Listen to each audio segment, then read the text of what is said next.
நம்ம செல்வராகவன் சாருக்கு என்னதான் ஆச்சு?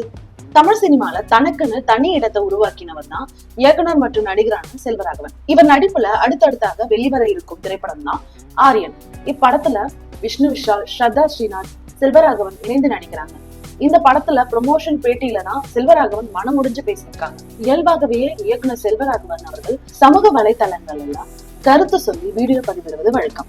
தற்போது இந்த ப்ரொமோஷன் பேட்டியில உங்க வாழ்க்கையில நடந்த கோபமான பயங்கரமான சம்பவம் என்ன சார்ன்னு கேட்டபோது இயக்குனர் செல்வராகவன் அவர்கள் சொன்ன பதில் எல்லோரையும் அதிர்ச்சியில ஆக்கி இருக்குது. இன்னும் 6 மாதத்துல ஒரு பயங்கரமான சம்பவம் இருக்கு, வெளியில வரும் என சூசகமா பேசியிருக்காரு. என் வாழ்க்கையில நிறைய வழிகள் வந்திருக்கு, எப்படி அப்பயும் எழுந்து நிக்கிறோம் எனக்குள்ளேயே நான் கேட்டுப்பேன்.